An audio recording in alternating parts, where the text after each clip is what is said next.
Hello students, आज हम यहाँ पर सैंपल पेपर करने जा रहे हैं जो हमारा सीबीएसई ने अभी नेक्स्ट एग्जाम बोर्ड एग्जाम के लिए यहाँ पर निकाला है। तो मैथमेटिक्स का ये हमारा पेपर है। देखते हैं सेक्शन ए से कुछ क्वेश्चन।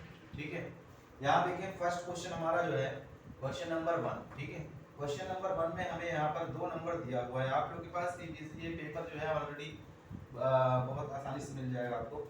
ठीक है, सीबीएसई की साइट में अपलोड किया गया है, आप इसको डाउनलोड करके निकाल सकते हैं। तो हम यहाँ इसका सोल्यूशन देख रहे हैं, इसको सॉल्व कैसे करेंगे। ठीक है, यहाँ पर ए की वैल्यू हमें दी हुई है x cube y cube. First question हमारा है सेक्शन ए का। ए की वैल्यू है एक्स क्यूब वाई स्क्वायर, है ना, और बी की वैल्यू है एक्स वाई स्क्वायर। ठीक है, इसमें यहाँ पूछा है सॉरी बी की वैल्यू हमारी एक्स वाई क्यूब। ठीक है, इसमें हमें पूछा गया है कि इसका एलसीएम क्या होगा। ठीक है, एलसीएम के लिए यहाँ पूछा गया, ऑप्शन दिया हुआ है इसमें। ऑप्शन में हमें दिया हुआ है एक्स वाई फर्स्ट ऑप्शन, और सेकंड ऑप्शन हमें दिया है एक्स वाई स्क्वायर, और थर्ड ऑप्शन दिया है एक्स क्यूब वाई क्यूब, और हमें यहाँ दिया है फोर्थ ऑप्शन दिया है एक्स स्क्वायर वाई स्क्वायर।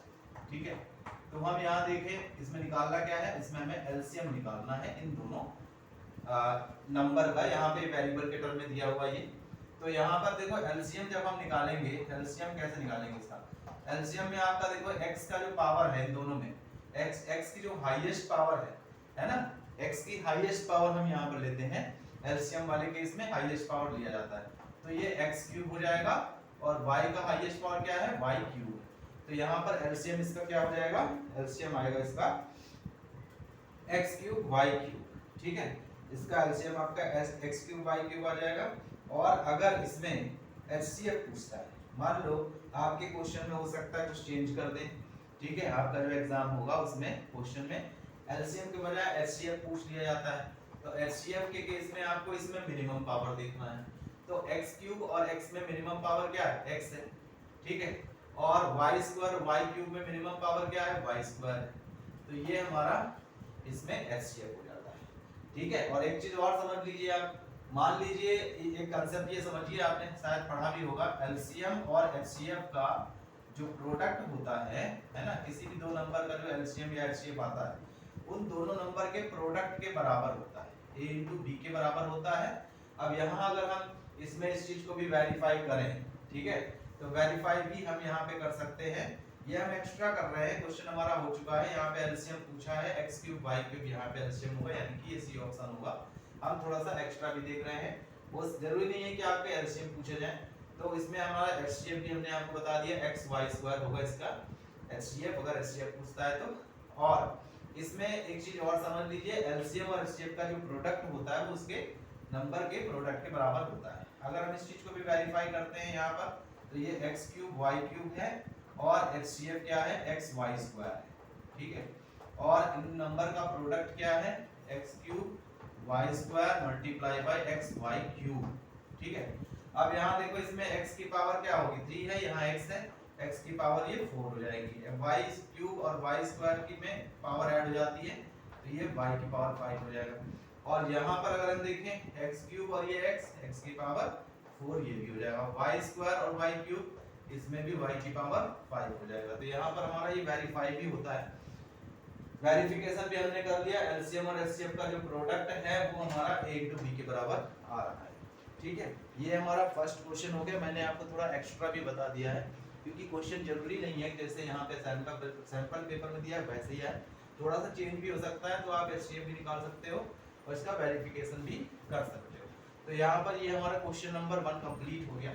अब हम यहाँ देखते हैं क्वेश्चन नंबर 2। ठीक है, क्वेश्चन नंबर 2, आपको ये क्वेश्चन नंबर 1 तो समझ में आ गया होगा। ठीक है, और मैंने थोड़ा सा वैरायटी भी ली है इसमें क्वेश्चन 1 में।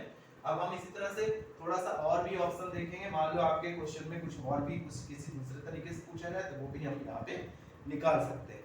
अब देखो नेक्स्ट क्वेश्चन है। ठीक है, मैंने आपको बताया आपका सैंपल पेपर तो ऑलरेडी सीबीएसई ने अपलोड कर ही दिया है, वहां से आप डाउनलोड कर सकते हो, मैं केवल उसको सॉल्व कर रहा हूँ। ठीक है, तो क्वेश्चन नंबर 2 में हमें यहाँ पर एक ग्राफ दिया हुआ है, और ग्राफ से क्वेश्चन पूछा गया है। यहाँ पर ये एक लाइन दिया है, ये पॉइंट हमारा 3,0 दिया है और ये पॉइंट हमें 0,4 दिया है, ठीक है। और अब यहाँ देखो इसमें पूछा क्या है, कह रहे हैं कि y is equal to f x, जो हमारा फंक्शन है y equal to f x का ये फंक्शन का एक ग्राफ प्लॉट करके यहाँ पे दे रखा है इन्होंने। इसमें पूछा है यहाँ पर कि इसमें कितने जीरोस हैं। पहला ऑप्शन दिया है 2 जीरोस, है ना।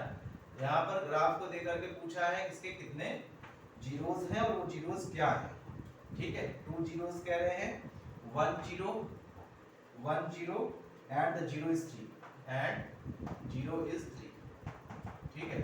और सी ऑप्शन में कह रहे हैं 1 0 1 0 and 0 is 4 and 0 is 4, ठीक है। इसके बाद नेक्स्ट हमारा डी ऑप्शन है नो जीरो, ठीक है, यानी कोई जीरो नहीं। तो अब यहाँ थोड़ा सा ध्यान से समझिए, इसमें जीरोस क्या होता है। यहाँ पर जीरोस का मतलब होता है एक्स एक्सिस पर x की वो वैल्यू जिस पर y की वैल्यू 0 हो जाए, जिस पर फंक्शन हमारा 0 हो जाए। x की वो वैल्यू जिस पर y 0 हो जाता है, यानी फंक्शन की वैल्यू पूरी 0 आ जाती है।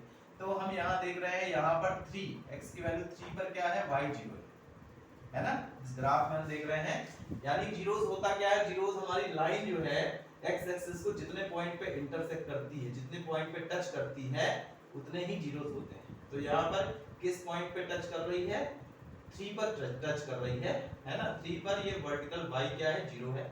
तो यहाँ पर x की वैल्यू 3 हो गई, यानी कि यहाँ पर इसके 0 क्या है, 3 है। और कितने 0 है, कितने बार इंटरसेक्ट कर रहा है, एक बार, एक ही बार ये यहाँ पर x एक्सिस पर